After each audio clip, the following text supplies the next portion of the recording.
Différents faits divers nous interpellent et nous incitent à la réflexion. Ils annoncent un événement imminent et d'une grande importance. Mais comment l'analyser?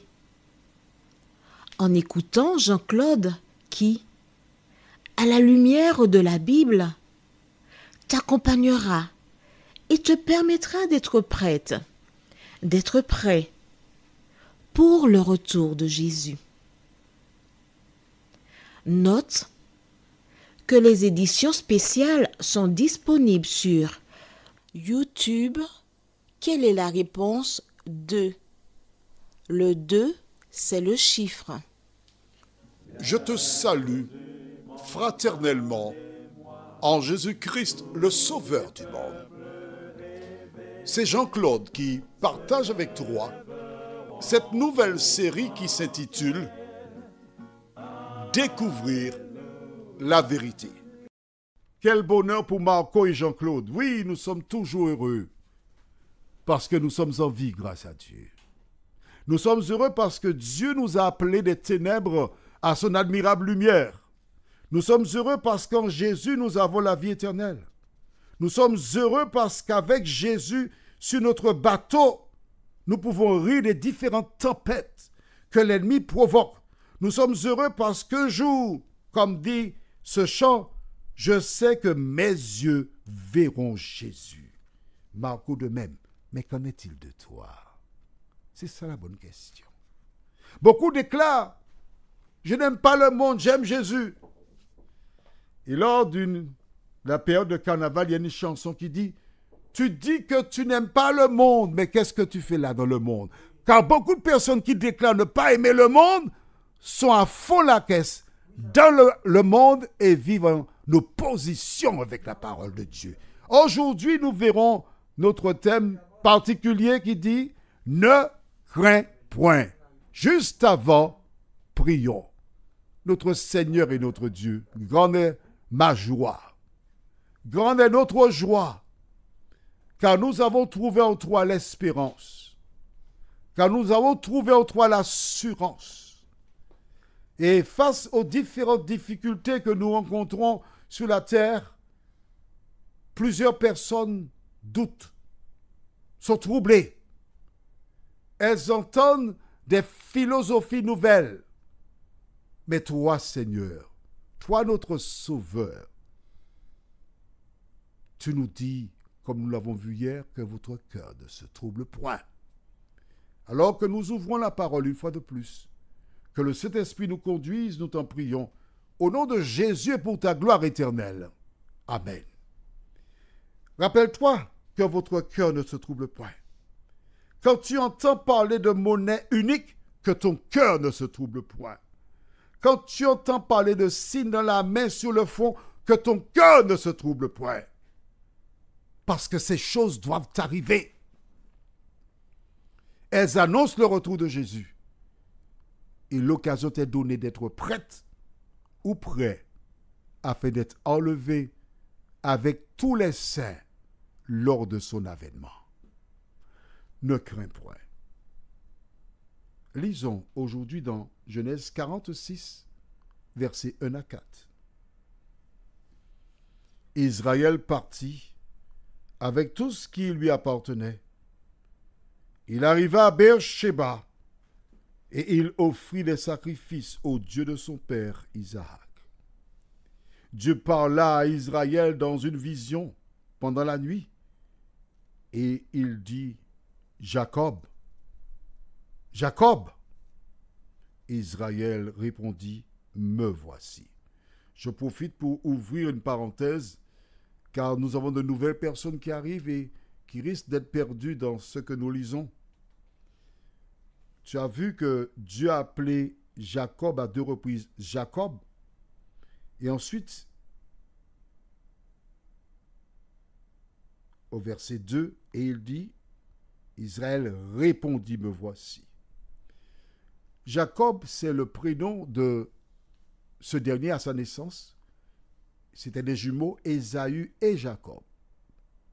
Mais c'est de Jacob que devait naître le Messie.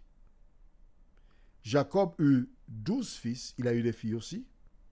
Mais la Bible ne mentionne que le prénom des garçons qui constituèrent les 12 tribus d'Israël. Et voici que Joseph a envoyé les chars. La Bible indique que Jacob ou Israël partit pour se rendre en Égypte. Mais attention, la Bible ne mentionne pas qu'il ait demandé à Dieu son accord. Beaucoup de personnes prennent des décisions en se basant sur la logique. Par rapport à une situation donnée, on fait telle démarche, au lieu de demander à Dieu avant de faire la démarche. Mais Jacob est parti. Pourquoi? Parce qu'il voulait se rendre à Beersheba. Mais oui, c'est là qu'il avait rencontré Dieu. Alors il va à Beersheba. Et arrivé dans ce lieu particulier, il fait quoi? Il offrit des sacrifices à Dieu. Il dit à Dieu, me voici. La Bible ne donne pas tous les détails, mais je veux croire qu'il a parlé à Dieu en disant, Seigneur, je veux descendre d'Égypte parce que Joseph est vivant. Il m'a demandé de descendre et il y a une famine dans le pays où j'habite. C'est rationnel que je descende en Égypte, Seigneur. Alors accompagne-moi. Probablement, ce sont les mots qu'il a tenus. Et lorsqu'il a achevé d'offrir le sacrifice, vois-tu, lorsque tu donnes la première place à Dieu dans ta vie, lorsque tu fais un culte, lorsque tu appelles Dieu, lorsque tu offres à Dieu, il se manifeste après. Et Dieu l'appelle Jacob. Et il répondit, me voici. Verset 3. Nous sommes toujours dans Genèse 46. Et nous lisons verset 3, puis le verset 4. Verset 3. Et Dieu dit, je suis le Dieu de ton père. Ne crains point de descendre en Égypte, car là, je te ferai devenir une grande nation. Est-ce qu'il avait peur de descendre en Égypte? Nous n'avons pas la précision. Mais Dieu l'appelle, et tu vois bien que Dieu l'appelle 2 fois. Jacob. Jacob. Un seul Jacob n'était-il pas suffisant? Dans le temps, tu verras, on en a déjà parlé du reste. Quand Dieu dit une chose 2 fois, c'est parce que cela vient de lui et il réalisera la chose certainement. Il lui dit, ne crains pas de descendre en Égypte. Je relis pour toi à nouveau. Tu as ta Bible. Pour celles qui n'ont pas la Bible, je reprends juste cette partie-là, d'accord? Et Dieu dit, je suis le Dieu de ton père, ne crains point de descendre en Égypte. N'aie pas peur de descendre en Égypte, parce que je suis avec toi, et c'est là en Égypte que je ferai de toi une grande nation. Rappelle-toi, nous avons vu précédemment, dans Jean 14, verset 1 à 3, le verset 1, que votre cœur ne se trouble point. Quand Dieu dit à Jacob, ne crains point, il pouvait aussi lui dire que ton cœur ne se trouble point.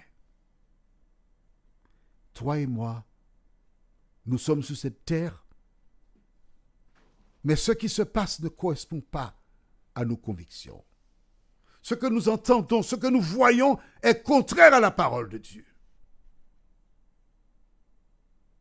Et parfois tu es dépité. Tu ne comprends pas ce qui se passe. Mais Jésus te dit que votre cœur ne se trouble point.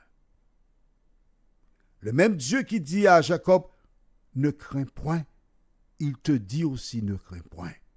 L'important pour toi et moi, c'est de lire la parole.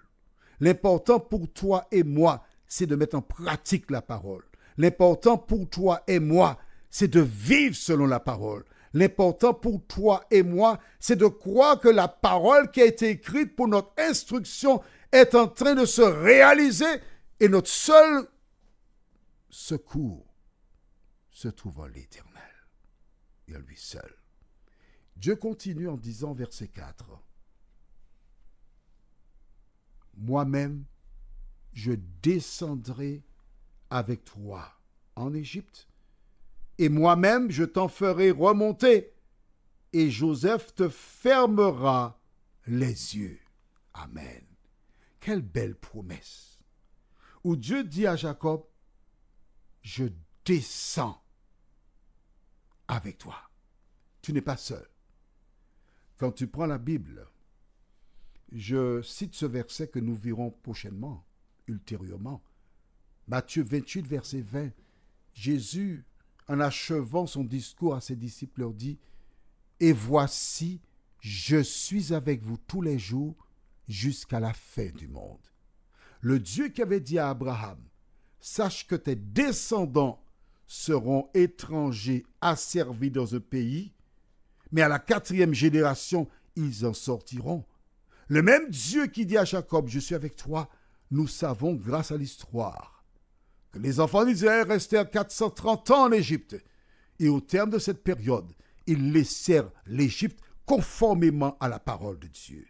Mon ami, si Dieu a tenu cette parole en ce temps-là, à plus forte raison, aujourd'hui, il tient aussi ses promesses à l'endroit des enfants de Dieu. Prions. Notre Seigneur, tandis que Jacob descend vers l'Égypte, tu t'es présenté à lui. Tu as ouvert une porte. Merci Seigneur. Merci de continuer de nous accompagner, de nous garder, de nous vivifier et de nous aider à grandir en toi jusqu'au moment où tu reviendras nous chercher et nous donner la vie éternelle. Merci pour ton amour, merci pour la grâce. Au nom de Jésus, Amen.